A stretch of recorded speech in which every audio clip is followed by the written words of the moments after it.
Hey there. Welcome to another episode of Heart and Hustle, Visionary Healers, Movers, and Shakers. I am your host, Paulette Rees-Denis, here to bring you magic makers from around the globe, people who are creating change, who have small businesses, large businesses, hobbies, but they are creating the life of their dreams. And that, my friends, is what living is all about. So let us know how you like this episode. Please subscribe, and we'll see you there. Thanks for joining. Hello, my friends. Welcome to another episode of Heart and Hustle, Visionary Healers, Movers, and Shakers. And if you know me, or if you don't know me, I am Paulette Rees-Denis. I am your movement motivator and your passion instigator. I am the hostess of this amazing podcast, which I love, this video podcast, because I get to meet and bring you these amazing people who are creating change in the world. I'm in my 4th year. This is fantastic. And finally, we've been trying all year to get our interview together. And I get to bring you today Ayn Cates Sullivan. Welcome, welcome, welcome. Thank you for having me on. We did it. I'm so excited. I know, we did it. Yay. One down, one to go. So, yay. And when we first met, we kind of crossed paths because you have a podcast and I have a podcast, and you wanted me on your podcast and I wanted you on my podcast, and we're working on it. So we got we're one down today. So I'm so happy to have you here. So my friends out there in Heart and Hustle land, Ann is an author, like 17 books. Is that correct? I think so. Something like that. Got a few more coming. Wow. Prolific. And also, if I understand correctly, you have your own publishing company. I do.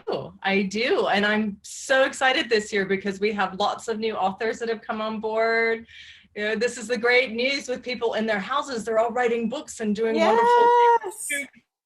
Let's bring about a renaissance. I'm all behind it. Love it. Oh, I love it. Yeah, you know, there's so many good things that have come out of this pandemic, and it is people who have stayed home and nested and dove into their desires other than maybe their normal work day or whatever, right? Yeah. People have had time to meditate, get creative, finish their novels, finish their poetry book, write a new song. You know, that's the good news. So good. So good. I love that. And so I too have my own publishing company, and have put out lots of CDs of music, and I have 4 books. I have 4 books out. I know. Love it. Gotta love it. And so you also have a doing incredibly well podcast called Wisdom of the Ages. Yes. So you know, why don't you tell us a little bit about yourself and some of these multi-passionate things that you do? Okay. Well, the podcast was actually really fun. I started about 2 years ago, and that really came in meditation when I heard clear guidance. You know, as a writer, you hear the muses, right? So I was hearing, you need to do a podcast. I was like, no, I'm a writer. I was like, you need to do a podcast. No, I'm a writer.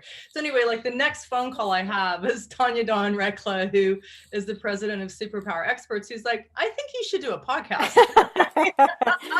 Bam, bam, bam, bam. Okay. And that was, you know, before all this really started. So actually, it was great to do during the pandemic because that was my social life, and everybody's been listening to podcasts. So it was like 10,000 people listening, 50,000 people listening, 300,000 people.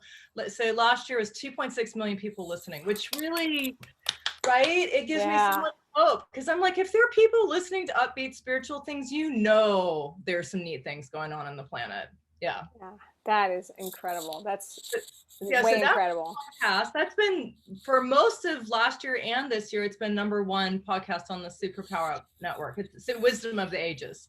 And I interview all kinds of spiritual teachers and all this sort of thing. So what's happened is that's also fed into the publishing company. So I have my own books. I used to work in publishing in London, but I started publishing my own books, and then other people wanted to publish. So I published people like Dr. Gabriel Cousins and Iva Knauts, who's from Prague, and Hannah May Hocking, who's in England, and a variety of other authors too. And it's just great to have this one place where you can gather and you have really wonderful mystical tales. And yeah, I have a novel out this year called Nimue Freeing Merlin, which is very magical, about a woman who goes back in time to find her own magic and discovers more than she meant to. But sort of a romance, but it's fun in between the worlds romance. And a bunch of children's books out too. So yeah. Where did you start? Did you start with children's books?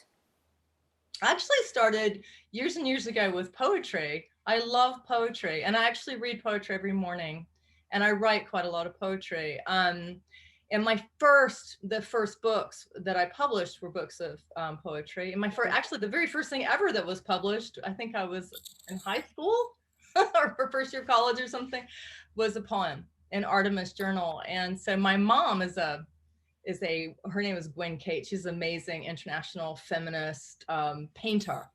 And her friend, Jerry Rogers, I was just very inspired by this. Artemis, I mean, there's a goddess, and, I want to know more about goddesses, so that put me on a quest to go to Britain. And so my whole Legends of the Grail series is mostly me going through Britain, finding these goddesses from my own Celtic tradition. So that's been fun, really fun. Oh, super fun. Wow. And when did that start? How long ago did that start? Let's see. I was given an Overseas Research Award to King's College London to do my doctorate. I had gone to Holland's College, which has an amazing creative writing program. And then I went to Columbia University, got a master's in fine arts there in poetry, and got to study with like Joseph Brodsky and Derek Walcott, some really great poets. And then got this, I mean, it was, sometimes the red carpet just rolls out, and it was like, I get a free ride. I'm on the plane, So, and then I thought I would be going to all these places where I would be maybe with a lot of people, but no, I was out on the west coast of Ireland with a bunch of sheep. Right, kind of trying to flag down a tractor driver to figure out where some of these sacred sites were. Oh my gosh. Right? That's awesome. And one thing I noticed, I was sitting one day by this Turlough, it's like a seasonal lake in Ireland, and you're right on the edge of the Western world, and what's past you is the Atlantic Ocean, and then I could probably New York. So the wind is blowing and the trees are creaking, and I was sitting there going, I absolutely understand how you would start to walk through other worls here. It's just like, it's thin, like the fairy world is right there. So it's a very magical place. So I was blessed. I got to go to all these different cairns and sacred sites and crawl into these like womb tombs they're older than the pyramids. And so there's a very deep goddess culture there. And it's we don't have to stick to genders either. There's an ancient culture there that's beautiful and inspiring. So that's what the Legends of the Grail series is about. And also the Sparkle series for kids too. It's a little bit lighter and sure. Wow. And so, well, one of the books I published for myself was a poetry book, which is great because I too am a poet. I came out as a poet a couple years ago. Nice. I came out of a closet. I don't know. Yeah. Poetry is so important. I think, we need a poetry revival. People have forgotten how, it's the music of the soul. So it really is. Yeah, it's so good. So good. I use poetry in a lot of my journaling prompts when I work with my clients and stuff. I had a friend, I have a CD that's out. I'm trying to remember the name of it. So I wrote a book of poetry called The Wind Horse, and then another book called 3 Days in the Light. So there are two books that I have out. And my friend Maria Christina decided to sing it. So I go into the living room and she's just on the piano just playing away, and she brought an album out. So the poems, that is amazing. Poems are sung these days. Yes. Oh, that's so beautiful. Oh my gosh, that's really powerful. Yeah. When what you create inspires someone else. Mm-hmm. I know. I walk into the ring and she's singing "I Am Love." And she has the most beautiful voice. I can't sing like that. She's just singing "I Am Love" and she's got tears rolling down her cheeks. And I was like, could that be the song for the Sparkle series? Yeah. And then you hear later, I hear like my little nieces or nephews in the backseat singing "I Am Love," you know, and this is good. This is good. So Very yeah. cool. All right, Yeah. so predominantly you're a writer. Is that what you would say? Like what you do? What's your what you do statement? I tapped on the shoulder, write this down, you know, so I write every day. I have written every day since I think I was 8. So, and I'm getting up there now. So for many, for many years, I have been a writer. Yes, predominantly.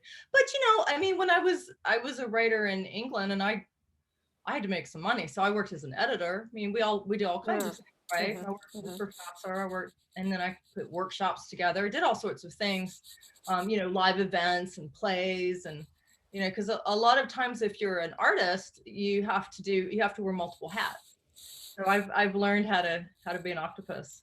Yeah, right, right. So, Right? what would you say? So, because this is called Heart and Hustle, it's about your passions, but it's also Right. about what's been hard. So, what, having to make money to survive so you can create your own art. I think everyone goes through some sort of level of that. What's been the Mhm. hustle for you? What's been the hardest thing, or what have you overcome?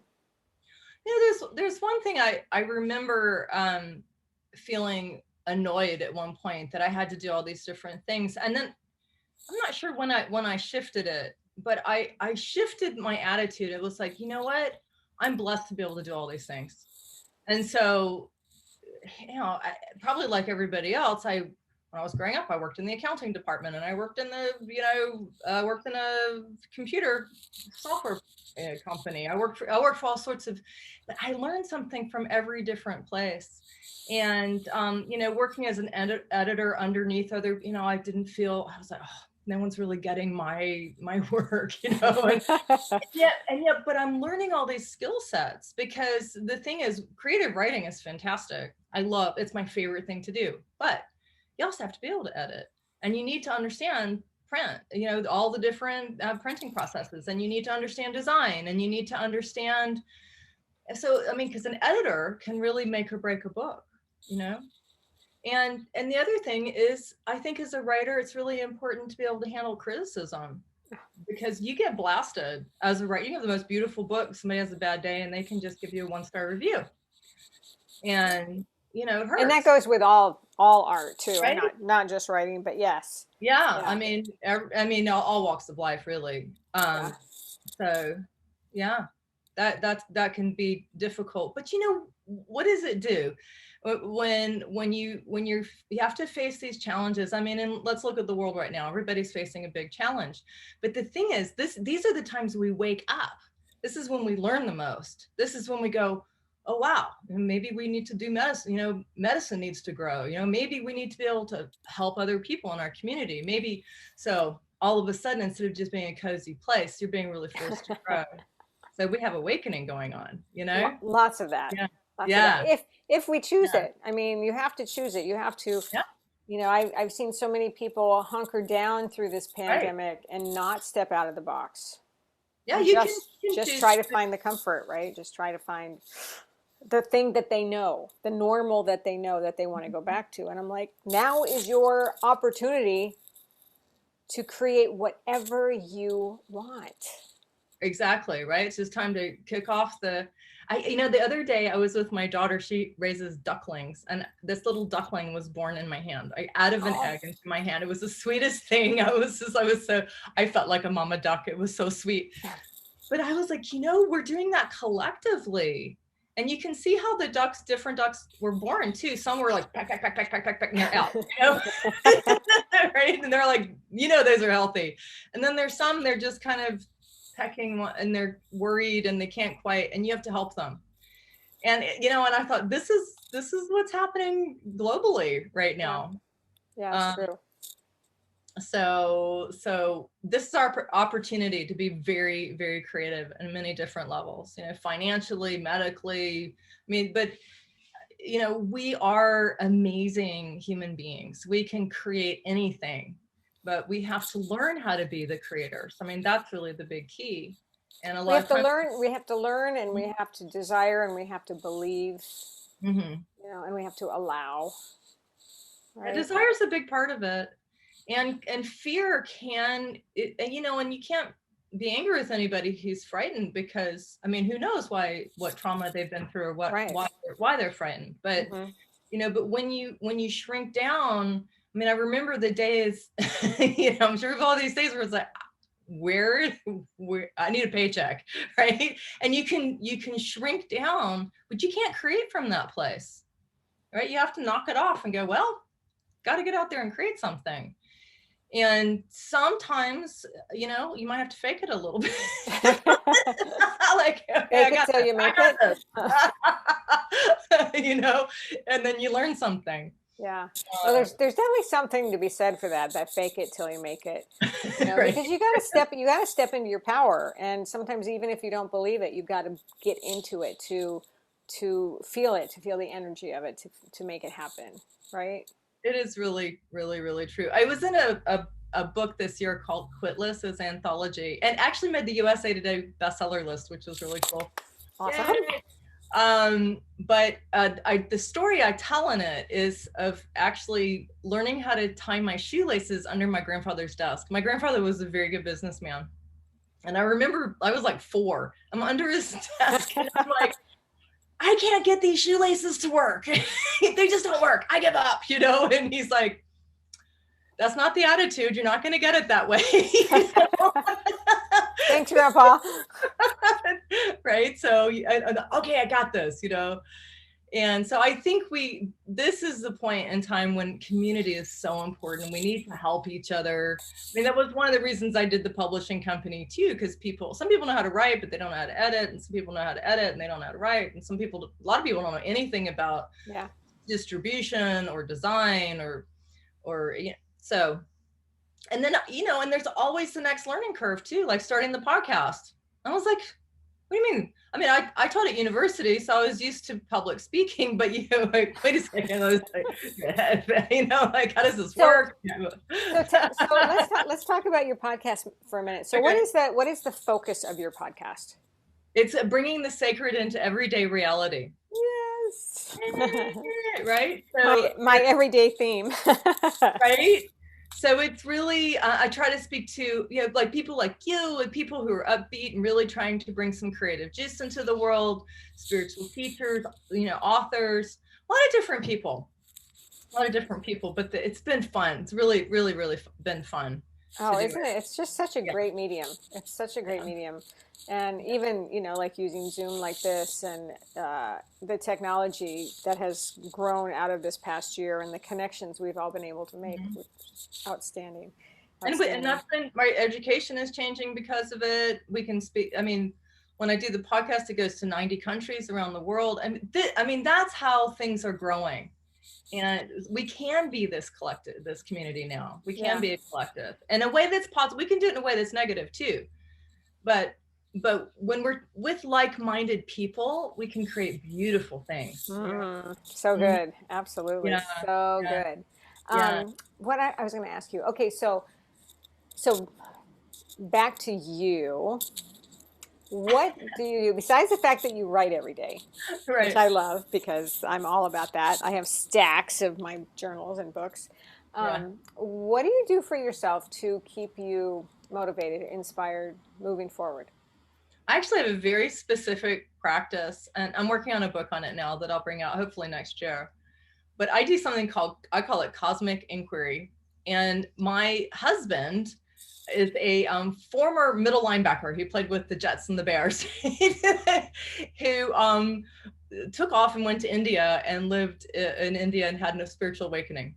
So when we met, we both actually joined the Diamond Approach, which is it's a mystery school that teaches self-inquiry. Now, self-inquiry, if you think about it, I mean, this is Socratic method. I was like, at university, what are we doing? Socratic method, who am I?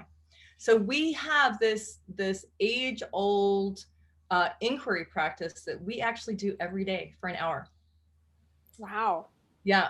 And we've done it now for 17 years. And I would say that is my solidity. And what we do is well, we reverse the order, but let's say I hold space for him for 15 minutes to speak. He listens to me, and then we swap. And then we might talk about what we've discovered. And the thing is, and there are different ways to do it, but that's the main process. And just being heard for 15 minutes. Where are you today? What's happening with you today? And you get to, you start to define who you are, define your life, who you're not. It's also who you're not. Too. Well, I mean, that's the basic human need, is to be seen and to be heard. Absolutely. That's all we as humans really want. We want connection. We want love. We want to be seen. And to express too. Yeah. That's the other thing, to express, because the inquiry, I feel the reason I love it so much is because you start to understand your unique experience of who you are in the world. And it's not about being a cookie cutter. It's not about going to a class and being told you're this. So you're coming up with your colors, your songs, your stories, and being held in that. So I think it's a great practice. It seems to cure depression, which is really good. It's really good, right? Well, and you have to talk it out. Sometimes you just have to talk it out. It makes sense once you start talking. Yeah. Right. Yeah. Whether it's a project you're working on or an emotion you're feeling, if you start talking out loud, and hopefully to someone else, right. Or sometimes not, maybe by yourself, but saying it out loud, getting it on paper. And of course, I'm always saying thoughts become words, become things. Yeah. Your thoughts, your words, your deeds create the reality you live into. Yeah. Right. So self-inquiry is also very powerful, and group inquiry. So I have a group that also I meet with. And if you think about a podcast for a minute, that's why maybe what came in was, you need to do a podcast, because what are we doing? It's an inquiry. What's going on with you? Tell me about your life. Yeah. Right. My favorite thing is getting people to tell their stories. Right. And that's what I do with my writing group and my classes. And it's like, tell me, what's your story? What are you about? Or let's rewrite your story the way you want it to be. Well, right? Yes. You have to be a good editor too. Yeah. Because you know what? The way that you tell your story is really significant. You could have a difficult life event and you can tell it multiple ways. What's the truth?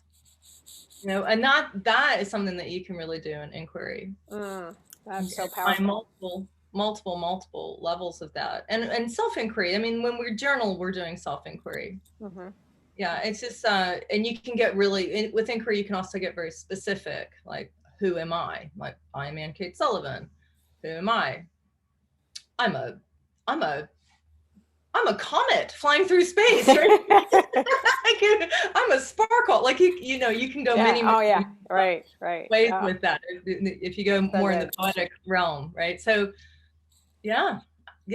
So good. So my friends out there in Heart and Hustle Land, who are you? Exactly. Who are you? Make a statement today. I am. I'd love to hear it. I would love to hear it. And that's great. So, any last words of advice or something to share, or a poem? I would, like, one thing I've really discovered in the inquiry process, which is why I wrote the Sparkle books, actually, is that there is each person is very unique. Each person is like a snowflake. Everyone has their own pattern and design, and the world is bereft without you. So our job is to really figure out what that is, what your music is, what your expression is, and to share it with humanity, to share it with everybody around you. And it can be simple. It can be, just listen to someone who needs to be listened to in that moment. It can be that simple, because that can be incredibly powerful. But each person has something very, very special for this world, and never forget it. I mean, even if crazy things are going on in the world, who cares? That's the moment that you're called to show up. So I believe everyone's being called forward right now, really called forward into their highest destiny way. Yeah, let's do it. We all got to step into it. Come on, people. Come on. So, Yes. we only have a couple more minutes, but do you have a poem you could read us? Oh my gosh. Let's see. Do I have a poem? I probably have something. Um, of course I do. Oh, let's This is see. from my new book, Nimue, Oh, Spring Merlin, right? And I always or almost always start my books with a poem. And this one's called Song of the Hawthorn. It goes like this. One evening, I heard whispers coming from the hawthorn tree. It was early May, and the petals of pale flowers spiraled in the breeze. I knew it was the time of year when the Queen of Fairy visits sacred trees. That night, the branches of the trees shimmered with light, as though there was an enchantment in them. I walked closer until I heard giggling. It was then I knew a gateway to the other world had opened. A wee red fairy gazed at me with eyes twinkling as though they had starlight in them. Thank you for telling me your tales, I said. The story is almost lost to time. She smiled and bowed, then just as quickly was gone. Perhaps it was the dragon's breath, but the fairy vanished in the mist, and the sounds of laughter faded into echoes of owls and bats. Yet I know, even now, murmurs can be heard by wells and springs, where the poetry of the trees is passed from one leaf to another. so visual, so yummy. Yay! Thank you for sharing that. And so that's your new book. Is that out yet or not? This is out. It came out. It's called Nimue Freeing Merlin, and it came out this year. Came out in January. My first full novel, so this was something new for me, and it's been doing really well. It was picked as the top indie book by Kirkus Reviews, and so yeah, on we go. Congratulations on that. Woo! So good. I know. Every time one comes out, it's just like, so good. So I thank you so much for being here with us today. Thank you. So good. And everyone out there in Heart and Hustle. Of course, I will give you all of Ann's contacts and stuff so you can go check out her books and her web and join her group or whatever, wherever you go with all that. It's so good. And think about all the stuff we talked about. And I'd love to know what rocked your world today. What inspired you? What words are coming out of your mouth? That's so good. So thanks for being here, and thanks for being here. And until we meet again, many blessings. Thank you, Heart and Hustle friends. I will see you soon.